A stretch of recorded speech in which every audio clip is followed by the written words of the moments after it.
La pause café avec Fanny Griesmer. C'est parfois des discussions que l'on a à la cafette d'ailleurs. Quand on se connaît bien, quand on est un peu complice avec ses collègues, parfois on avoue être allé voir une voyante, une cartomancienne. Et ça ne se joue pas qu'au niveau des collaborateurs, Fanny, ayant travaillé sur ce sujet, ça se joue aussi au plus haut niveau de l'État, vous allez nous en parler. C'est un peu l'incertitude qui pousse parfois l'angoisse, l'incertitude, la peur du lendemain. On se dit, c'est ça. Pas le choix. Je vais pousser la porte d'un voyant. Cafette ou bureau, je ne sais pas, on vous a déjà lu votre signe, votre horoscope. L'astrologie. Bon, moi, je sais que vous êtes vierge. Alors aujourd'hui, je suis allée faire un petit tour quand même. Qu'est-ce qui va vous arriver aujourd'hui ? Eh bien, écoutez, voilà, votre besoin d'aimer est partagé. Bien sûr. Une plutôt bonne nouvelle. Du courage, il vous en faut beaucoup. Or, ce n'est pas ce qui vous préoccupe. Et puis sur un autre, parce qu'on va croiser un petit peu, on va retenir ce qui vous arrange. C'est super. Il vous sera difficile de ne pas vous laisser submerger par vos émotions. Vous pourriez aussi être confronté à quelques difficultés. Et niveau de forme, un petit peu de nervosité. Vous y retrouvez un petit peu votre compte ? Oui, on pioche un peu dans l'astrologie. Oui, on garde ce qui Je vais prendre le premier, était meilleur. Allez, on garde le premier. Bon, en tout cas, là, je ne sais pas. Mais qui n'a pas fait ça ? Mais tout le monde, on se lit, voilà, t'es quel signe, et voilà, on lit l'horoscope. En tout cas, l'astrologie, ou plus largement les arts divinatoires, fascinent un certain nombre d'entre nous. Selon une étude YouGov réalisée pour Femina.fr en août dernier, 28% des Français croient en l'astrologie. Ça me semble assez énorme. 28%. Est-ce que vous en faites partie ? Non, en tout cas, ça. je me suis intéressé à cet art pour essayer de comprendre comment on faisait le thème astral. Et donc, effectivement, c'est assez scientifique. Il faut s'y pencher un peu. C'est quelque chose d'assez complexe. Alors, c'est pas reconnu en tant que comme une science, mais il y a un caractère scientifique à la naissance et à l'heure de naissance qui fait qu'on a un thème. C'est quoi ? C'est un peu le je t'aime, moi non plus ? Totalement. L'astrologie, c'est un savant mélange entre fascination, distraction, peut-être vérité quand certains le lisent avec un sourire dubitatif. D'autres prennent ses prédictions très au sérieux. Mercure rétrograde et leur journée est fichue. Oui. Bon, faut-il pour autant, et est-il intéressant d'interpréter d'éventuelles correspondances entre l'agencement céleste et le quotidien des êtres humains ? À chacun d'en juger. Une chose est sûre, tout le monde a déjà lu au moins une fois son horoscope. Horoscope qui parle de nous, on parle de notre horoscope, pourtant très vague. Ce sont des énoncés d'ordre général où on essaye de trouver des liens avec notre vie personnelle. Eh bien, sachez que dès lors que l'on arrive à interpréter ces énoncés très très vagues en fonction de nous et ce qui nous arrive, en psychologie, on appelle ça l'effet Barnum. Je trouve ça assez fascinant. Effectivement, on vous dit des contretemps, un voyage annulé, et tout de suite, on rapporte ça à notre expérience. On ramène c'est quand même assez dingue. Il ne faut pas oublier que quand même, il y a des millions de personnes qui sont nées le même jour que vous, voilà, qui ont le même signe, et qui, a priori, n'ont pas forcément la même vie. Comment vous expliquez cette percée, encore que je ne sais pas si on peut parler de percée, des arts divinatoires ? C'est quoi ? Boom. La crise, l'angoisse ? Un boom, oui. Alors, déjà... Quand on pense aux arts divinatoires, c'est vrai qu'on a cette image un petit peu vieillotte. Je ne sais pas pour vous. La cartomancienne voilée. On imagine Madame Irma avec sa boule de cristal. Clairement, une chose a changé la donne, c'est Internet. Bien sûr, le secteur s'y est offert une belle cure de jouvence. Les applications, les comptes Instagram ou TikTok dédiés se développent.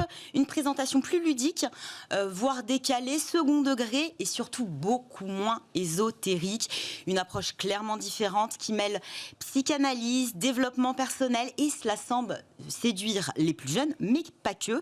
Donc on observe vraiment un regain ces dernières années. Encore plus marqué ces derniers mois, et vous le disiez, la crise n'y est pas étrangère.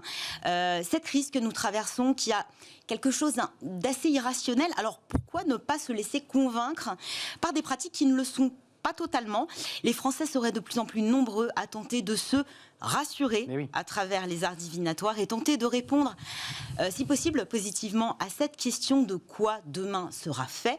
De quoi sera fait mon avenir ? Votre avenir, ce ne sont pas que vos amours, c'est aussi votre vie professionnelle et c'est là que ça nous intéresse.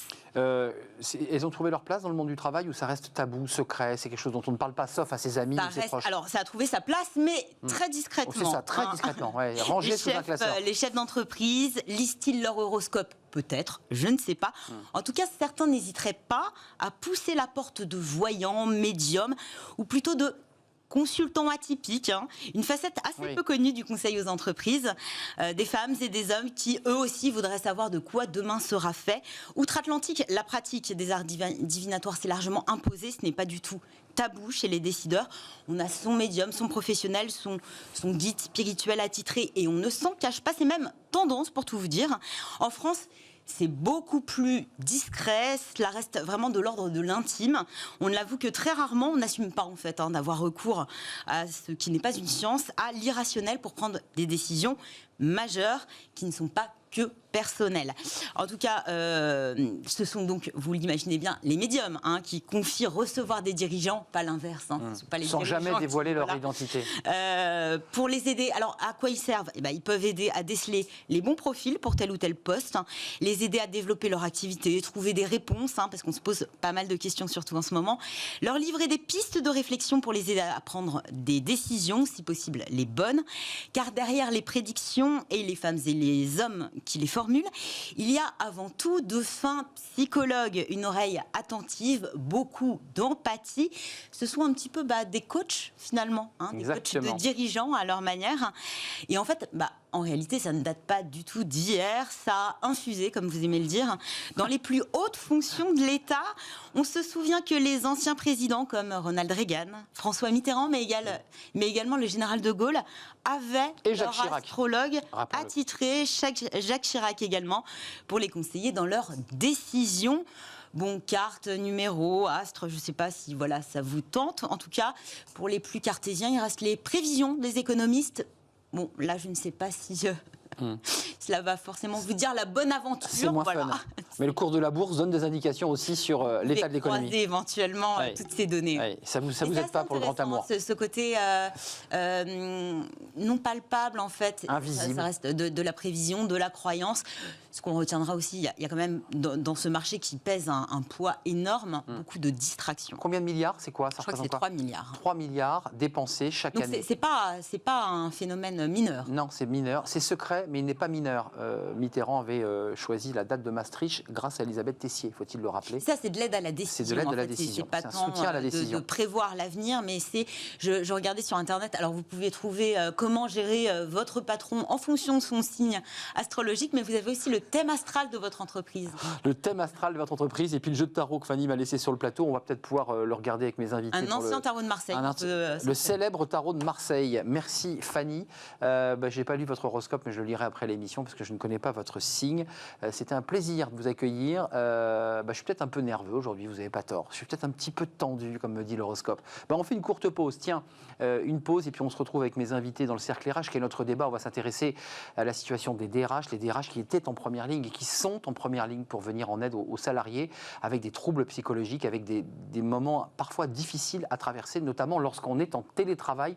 On fait le point avec la présidente de la NDRH et puis avec un psychologue spécialiste, médecin spécialiste de ces questions. Restez avec nous, c'est dans quelques secondes.